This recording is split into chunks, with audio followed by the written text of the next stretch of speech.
ॐ विश्वानि देव सवितर्दुरितानि परासुव यद्भद्रं तन्नासुव। ॐ शान्ति शान्ति शान्तिः। वसुदेवसुतं देवं कंसचाणूर्यमर्दनं देवकी परमानन्दं कृष्णं वंदे जगद्गुरुं। श्री सद्गुरुदेव भगवान की जय। प्रस्तुत श्रीमद् भगवद गीता का 7वां अध्याय और 23वां श्लोक चल रहा है। यहाँ श्रद्धा की बात चल रही है कि कैसी श्रद्धा होने से मैं कैसा प्राप्त हो जाता हूँ, और देवताओं की उपासना करने से भी कोई व्यर्थ नहीं है। सकाम जो है भक्ति है, वो भी उपासना में आती है। तो जिसका मैं विधान करता हूँ, जो देवता लोग है, उस देवताओं में मैं प्रीति लगाता हूँ, है ना।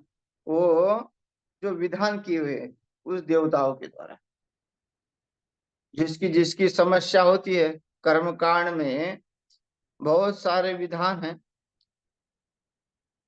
हर एक देवताओं की उपासना है। नवग्रह आदि, किसी का नवग्रह शांत करना है तो वो नवग्रह की उपासना करता है, शांत करता है। जो घर में बाधा है, वास्तु दोष है, उसमें जो है वो शांत होता है, वो परमात्मा। लेकिन वो पूजा करने के बाद भगवान कहते हैं कि उसका फल मैं देने वाला हूँ, उसकी जो विधि है उसके करने के बाद। तो घर में जो समस्या हो रही है वो किससे दूर हो जाएगी? ब्रह्म ज्ञान से तो दूर हो नहीं हो जाएगी।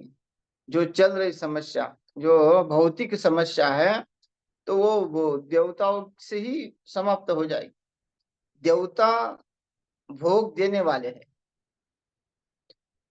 लेकिन देवता भी ये करते हैं कि वो भोग को तिरस्कृत करते हैं। मतलब भोग जो है उनके लिए भी अब दुखदायक है। बोलते हैं ना कि भाई ये स्वर्ग का इंद्र पद ले लो, लेकिन हमको ब्रह्म ज्ञान दे दो। या फिर वो मृत्यु लोक में भी इच्छा करते हैं जीने की, आने की।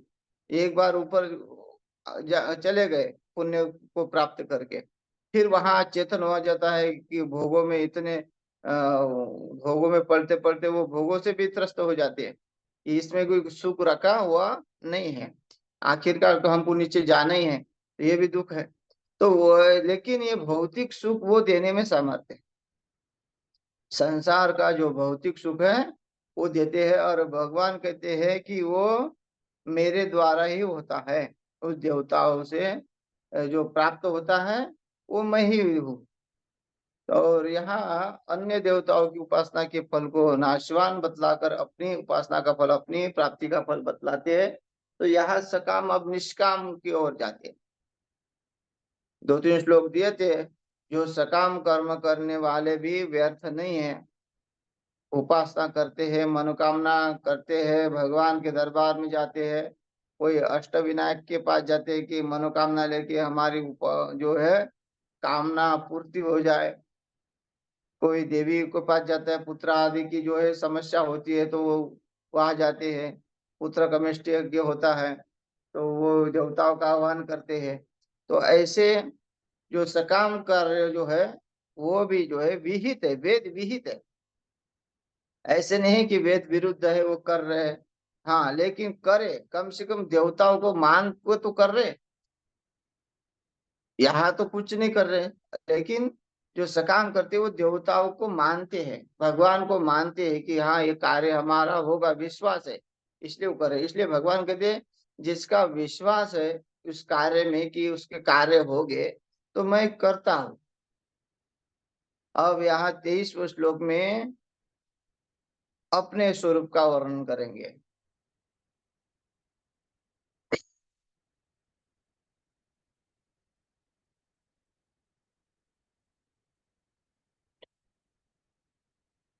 अंतवत्तु फलम तेषां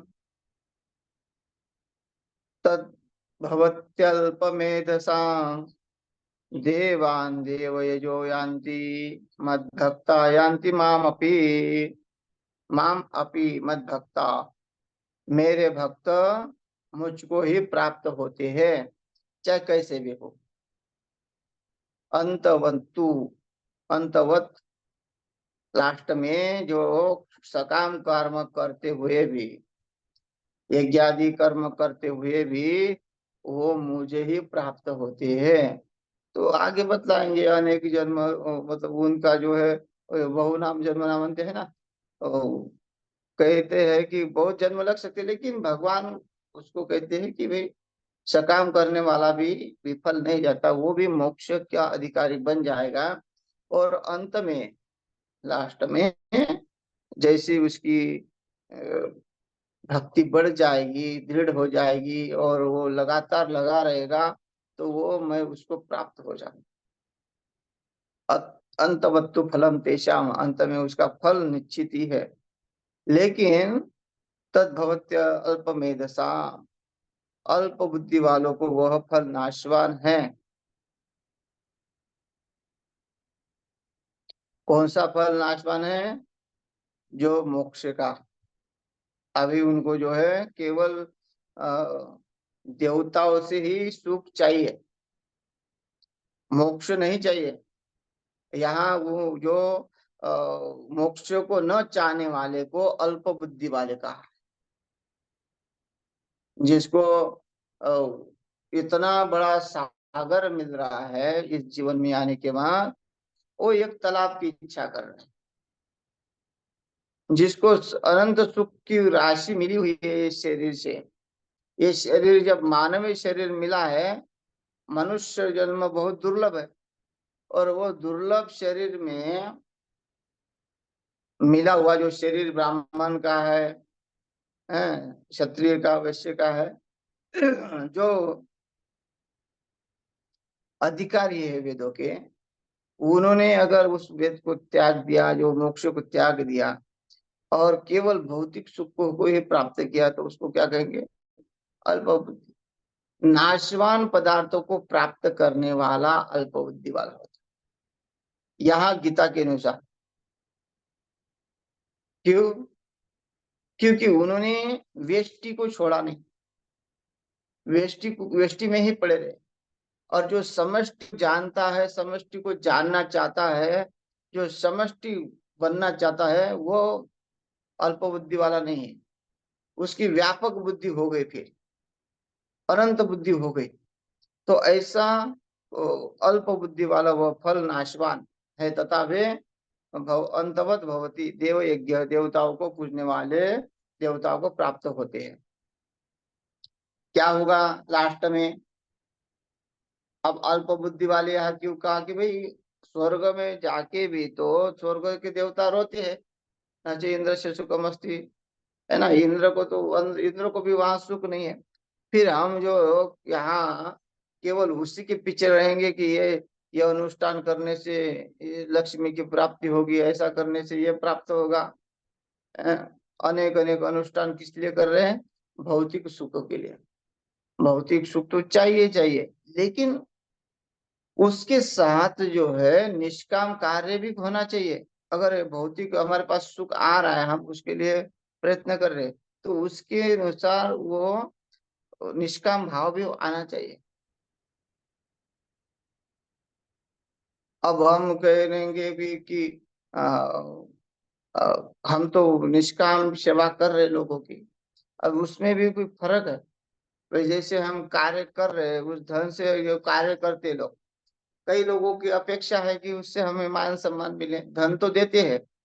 धन देते हैं तो कोई ट्रस्ट वाला, मतलब कोई महात्मा अगर मांगता है किसी को, और देने वाला सामने से दे भी देता है, तो वो भी दान में नहीं आता। देखो, जो मांग कर दिया जाता है वो दान नहीं है। दान जो वो है, जो एक हाथ से दिया हुआ दान दूसरे को पता नहीं चले।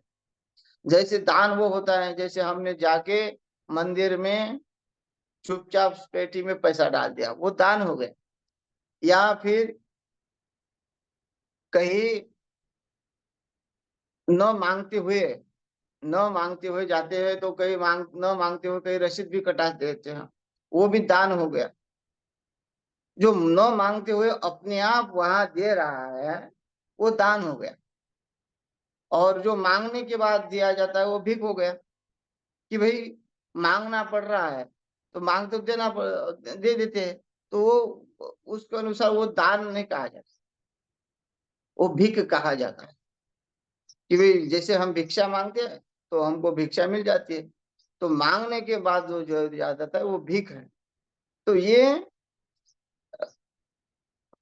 कहते हैं कि वैसे ही अगर वो धन भी कमा रहा है लेकिन धन धर्म में भी लगा रहा है, लेकिन धर्म में अपने आप लगाए, अपने आप उसकी इच्छा हो अंदर से कि हाँ मेरा धन जो है सदुपयोग में चला जाए।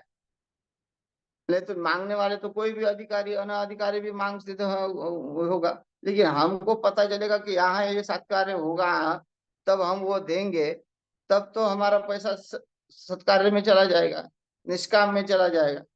और नहीं तो फिर यही कहते हैं कि वो अपने धन का भोग खुद भोगते हैं, और देवताओं से तो प्राप्त करते हैं लेकिन उस धन का भोग खुद भोगते हैं, अन्य अन्य प्रकार के सुख भोगेंगे, अन्य अन्य प्रकार की जो है और इच्छाएं बढ़ेगी। तो ये कहते हैं कि जो अल्प बुद्धि वाले हैं वो उतना ही कार्य करते हैं जो उनको चाहिए, वो वे ऊपर से नहीं सोचते कि हमको मोक्ष ही चाहिए। उनको लगता है कि ये जो अभी अभी जो वर्तमान में सुख है यही सुख हमको निरंतर चाहिए। तो उसको कहा अल्प बुद्धि वाले, जो देवताओं से हम प्राप्त करते हैं। और लेकिन भगवान कहते हैं कि मेरे भक्त ऐसे नहीं है। मेरे भक्त जो है इस सब का त्याग करते हैं। अब पहले मेरे भक्त का अर्थ है कि अज्ञानी भक्त। भगवान ने क्या कहा था कि मुझे ज्ञानी भक्त आरती, अर्थार्थी, जिज्ञासी और ज्ञानी, इन चारों में से चार जो है उसमें से ज्ञानी भक्त श्रेष्ठ कहा उनको उन्होंने। जो ज्ञानी भक्त क्यों कहा श्रेष्ठ? क्योंकि वो किसी भी प्रकार की इच्छा नहीं करता है, और उसके लिए इच्छा इसलिए नहीं करता कि उसके लिए कोई और भिन्न है नहीं। तो वो जो अपने मोक्ष की जो आकांक्षा नहीं करता है वो अल्प बुद्धि वाला है, क्योंकि अपने मोक्ष के लिए ही ये शरीर मिला हुआ है। जब जब तक हम मोक्षवान नहीं रहेंगे तब तक संसार के कोई भी पदार्थ हमको सुखी नहीं कर सकते, क्योंकि अनंत जन्म से आ रहे हैं। पुनरपि जननम पुनरपि मरणम पुनरपि जनने जठरे शयनम। हर कुत्ते के गर्भ, कुतिया के गर्भ में आ रहे, बिल्ली के गर्भ में आ रहे, हाथी, शेर, भैंस, गाय, सबके 84 लाख योनियों में जो है गर्भ में आके जो है यहाँ सुख दुख का अनुभव करे। उनको भी सुख दुख है, 84 लाख योनि में भी वो सुख दुख का अनुभव करते हैं। कोई उनको रोटी अच्छी खिलाता है तो वो सुख का अनुभव करते हैं, कोई उनको डंडा मारता है तो वो दुख का अनुभव करता है। और जैसे जैसे आजकल तो देखो, कुत्ते पहले घर के बाहर रहते थे और गाय घर के अंदर रहती थी, अब गाय घर के बाहर है और कुत्ते घर के अंदर है।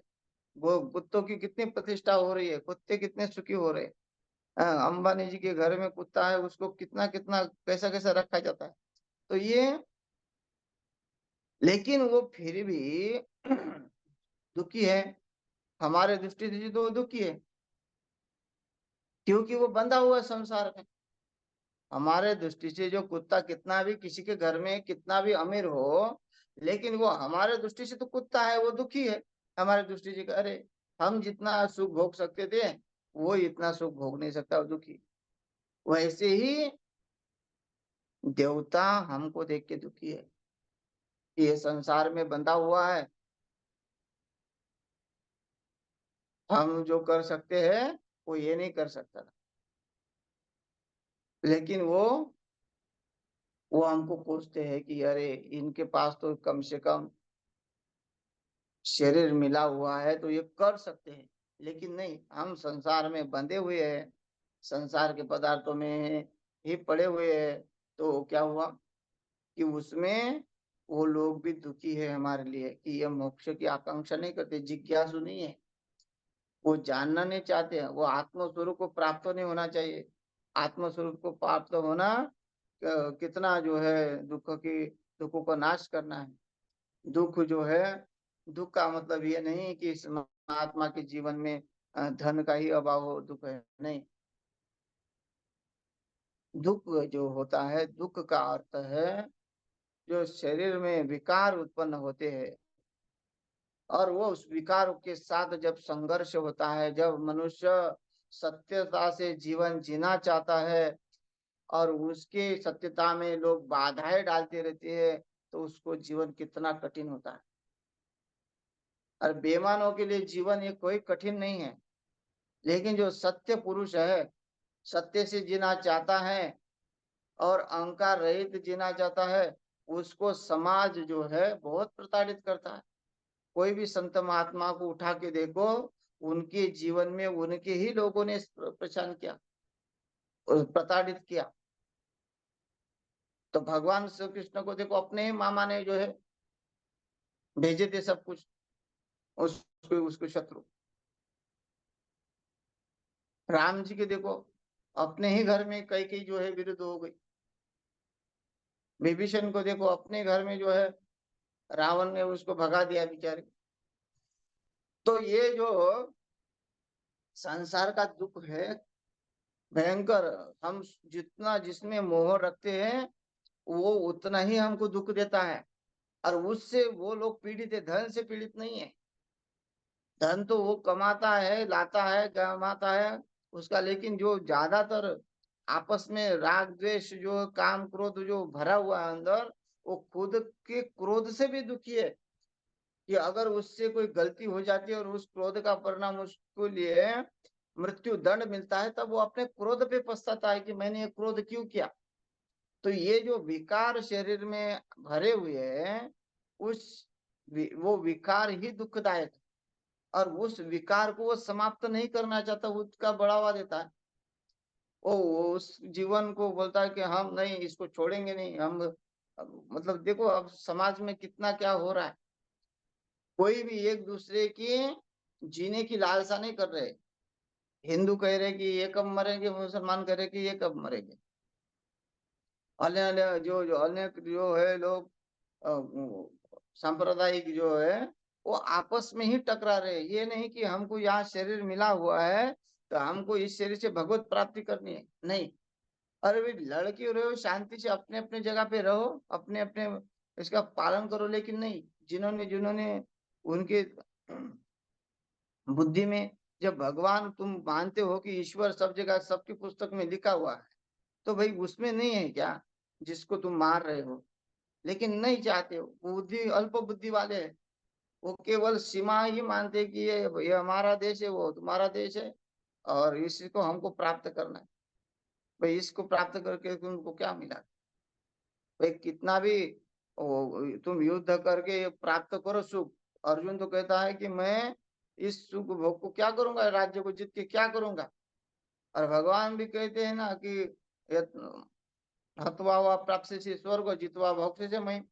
और क्या मिलेगा ज्यादा ज्यादा? ऐसा तो नहीं कहा कि हत्वा हुआ प्राप्त से स्वर्ग और मरने के बाद हत्वा हुआ प्राप्त से मोक्ष, ऐसा कहा क्या? नहीं, स्वर्ग ही कहा। जो स्वर्ग भी नाशवान है, तो वो तो उसका धर्म है, जिस धर्म में चला गया। इसलिए पहले से ही सोचना चाहिए, पहले से विवेक आना चाहिए, इसलिए पुण्य का संचय हो। जब पुण्य का संचय होगा तो बाल्यावस्था से ही हम भक्ति में लग जाएंगे। और पुण्य का संचय नहीं है तो हम हमारी बुद्धि जो दृढ़ नहीं होगी उस परमात्मा की तरफ, तो हमको इस जन्म से अनेक जन्म तक जो गोते खाने पड़ेंगे। इसलिए बाल्यावस्था से ही हमारी भक्ति जो भक्ति दृढ़ हो जाए, तब जाके वो मोक्ष के अधिकारी के लिए प्राप्त हो जाता है। तो यहाँ वही जो बाल्यावस्था के लगे हुए जो भक्त है, बाल्यावस्था से जो साधना भजन में लगे हुए, अनंत जन्म से देखो प्रहलाद, अंगद, नामदेव जी, तुकाराम संत, ये सब बाल्यावस्था से लगे हुए हैं। मीराबाई ने बाल्यावस्था से भक्ति शुरू की। प्रहलाद जी ने बाल्यावस्था से भक्ति, ध्रुव जी ने बाल्यावस्था से भक्ति शुरू की। अब लोग कहते हैं कि अरे अभी क्या हमारा बाबा बनने का समय है क्या? या तो हमको तो बहुत बार लोग कहते हैं कि तुम बाबा कैसे बने, अभी तुम वैसे किसी महात्मा बन गए। लोगों को ये ज्ञान नहीं है कि कोई बनता नहीं है, जिसकी वृत्ति अपने आप हो जाती है वो अपने आप हो जाता है। ये कि फैक्ट्री थोड़ी है कि किसी फैक्ट्री में बाबा बन जाते हैं। नहीं, वो तो अपनी अपनी जो है अनुभूति है, उसको लगा कि उसको उस परमात्मा की शक्ति से वो उसमें बढ़ गया आगे। नहीं तो इधर के लोगों का तो बिल्कुल अल्प बुद्धि से भी अल्प बुद्धि। आपने कैसे छोड़ दिया, आप कैसे महात्मा बन गए। अब क्या बताएं उनको कैसे महात्मा बन। तो उनको लगता है कि जैसे कि घर में कुछ डकैत डाल चोरी डकैत करके आया और इधर आके महात्मा बन गए, ऐसी मानसिकता है लोगों की इधर। तो ऐसे जो पुण्यवान होते हैं बचपन से बाल्यावस्था से, और जो मोक्ष की इच्छा वाले होते हैं, वही बाल्यावस्था से भगवान के भक्त होते हैं, दृढ़ होते हैं। और वही कहते, भगवान कहते वो मेरे भक्त है, मुझे वो प्रिय है। क्योंकि संसार में उनको और कुछ नहीं चाहिए मेरे सिवा,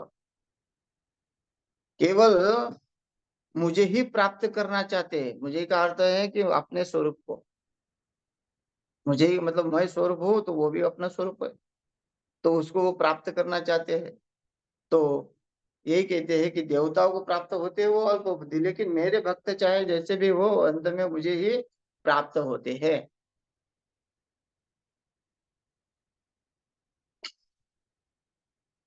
और जो स्वर्ग आदि ये जो सकाम कर्म करते हैं वो स्वर्गों को प्राप्त हो जाते हैं। लेकिन स्वर्ग में भी क्या है, सुख तो है, यहाँ से बहुत सुख है, लेकिन वो क्षीण होने वाला सुख। और क्षीण होने वाला जो होता है वो नाशवान जो होता है, वो जो अविकारी होता है, विकार से भरा हुआ है सुख, है ना, जो समाप्त होने वाला विकारी है। और भगवान परमात्मा विकारी है ही नहीं, वो तो अविकारी है। तो भगवान जो है, अगर अविकारी को हमको प्राप्त करना है तो हमको उसके अनुसार ही चलना पड़ेगा। भाई बुखार आया तो बुखार की दवाई लो, खांसी की दवाई थोड़ी लेंगे। अब यहाँ भवरोग लगा हुआ है हमको, भवरोग लगा हुआ है तो मोक्ष की दवाई लेनी चाहिए। अब भवरोग लगा हुआ है तो ये मृत्यु जन्म मृत्यु का जो लोग जो लगा हुआ है, उसके लिए हम इस पदार्थों की दवाई, स्वर्ग आदि की दवाई, ब्रह्मपद की दवाई ये जब लेंगे तो क्या होगा, तो हमारी दवाई तो विफल चली जाएगी। क्यों कि हमें वो बीमारी है ही नहीं, हमारी बीमारी है जन्म मृत्यु का दुख, ये समाप्त होना।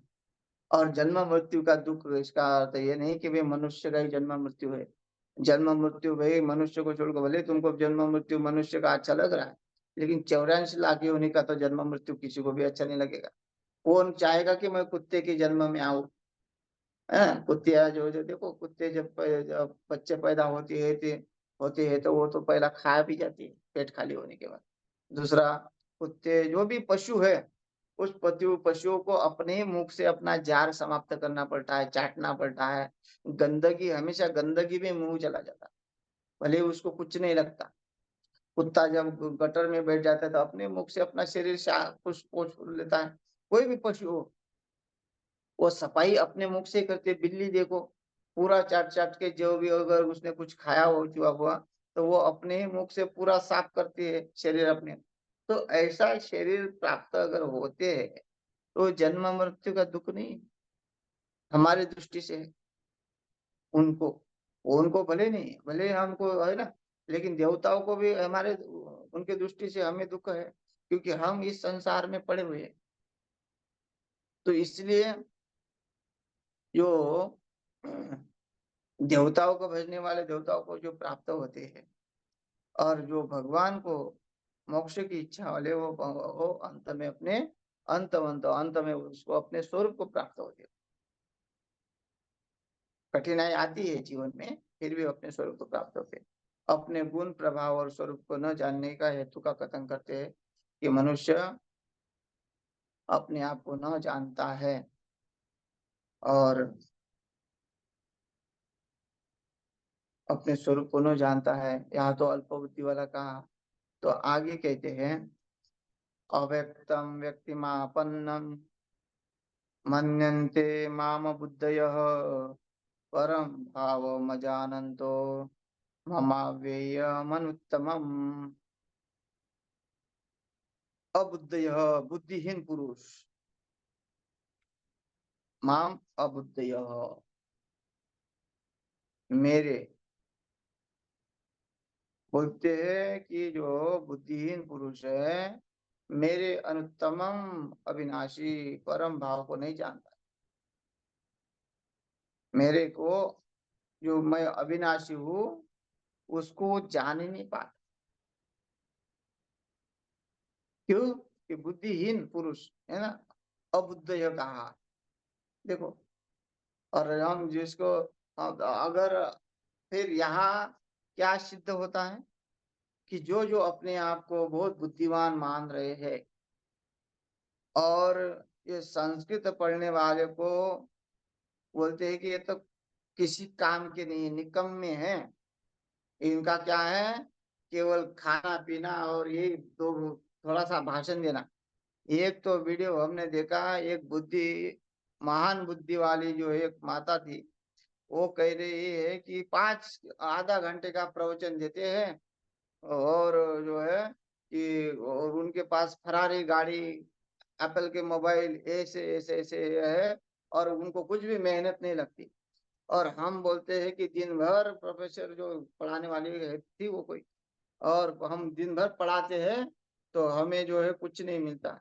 तो हमको तो हमारे ऊपर शर्म आती है, बोलते हैं कि हम इतना करते हैं और वो लोग जो कुछ नहीं करते हुए लोगों को ज्ञान देते हैं, मतलब उनकी दृष्टि से जो है ना ये ज्ञान व्यर्थ है। अब उनको अल्प बुद्धि वालों को कितना समझाए, क्या समझाए। तो ऐसी ऐसी बुद्धि, ऐसी ऐसी मानसिकता भरी हुई है। भले ही तुम प्रोफेसर पीएचडी कर रखी तुमने, लोगों को तुम जो है कॉलेज में पढ़ा रहे हो, लेकिन तुम्हारी जो बुद्धि है अगर वो संक्षिप्त है, उसका तुमने सदुपयोग नहीं किया, तुम जो जो न, जो है देखना है वो नहीं देख रही है, उसको वो हीन मान रहे हैं। और शास्त्र की दृष्टि से वो बिल्कुल अल्प बुद्धि है ना। जो कहते हैं कि मैं, हम गला फाड़ फाड़ के दिन भर पढ़ाते हैं, और वो लोग जो है आधा घंटा का प्रवचन सुनाते हैं, उसका कथन है कि प्रवचन मतलब बकवास, प्रवचन मतलब कि इधर उधर की बातें। उस मूर्खों को ये नहीं समझ में आता कि आधा घंटा के लिए कितना शास्त्र का अध्ययन होता हुआ, इसने कितने कितने कितने समय तक पढ़ाई की होगी। लेकिन वो केवल वो वस्तु को, जो वस्तु उसको मिल रही है, उस वस्तु को देख के बोल रही कि इनका ज्ञान बेकार, इनके जो है इनका कुछ नहीं हो, और इनके पास, अरे भाई कैसे आएगा, इतनी फरारी गाड़ी जो है तुम्हारे पास नहीं, उसके पास है, इसका उसका ज्ञान श्रेष्ठ है ना। निर्णय तो वही हो गया। वो तो डकेटा झूठ किसी को तो बोल नहीं रहे। जब जो आदमी के मन के ऊपर प्रभाव होता है, जो आदमी तुम्हारे कहने से संतुष्ट होता है, तो वो उसको प्रभावित होकर वो उसको खुशी देगा, उसको देगा कि भाई हमारे जो है गुरुजी है, ऐसे नहीं होने चाहिए, रहने नहीं चाहिए, पैदल घूम रहे हैं, तो उसको अच्छा लगेगा। जो आदमी अपने गुरु को मानता है और खुद तो अच्छी गाड़ी में घूम रहा है, तो वो अपने गुरु को पैदल चलने देगा? नहीं, वो सोचेगा कि नहीं, जब हम अच्छे हैं तो हमारे गुरुजी भी अच्छे रहेंगे। तो ऐसे, लेकिन उसके लिए भी संसार जो है इतना दृष्टि बदल गई है। जो महात्मा सुख वैभव में रहते हैं, उसके लिए लोगों की दृष्टि बहुत गलत हो गई। उनको सोचता है कि ये फालतू है, शास्त्र उनको समझते नहीं है, शास्त्र कभी पढ़े नहीं है, शास्त्रों का कभी अध्ययन करना नहीं है, और उसके ऊपर उंगलियां उठाना। तो ऐसे बुद्धिहीन, यहाँ बुद्धिहीन अल्प बुद्धि वाले कहा, क्योंकि जो पढ़ लिख कर भी इसको नहीं मानते, मोक्ष की तरफ नहीं चलते। भाई तुमने दुनिया में सब कुछ पढ़ा है, तुम्हारे से निर्माण हुआ, लेकिन तुम मोक्ष की इच्छा नहीं करते, मोक्ष के लिए तुम्हारी तड़प नहीं है, तो तुम बुद्धिहीन हो।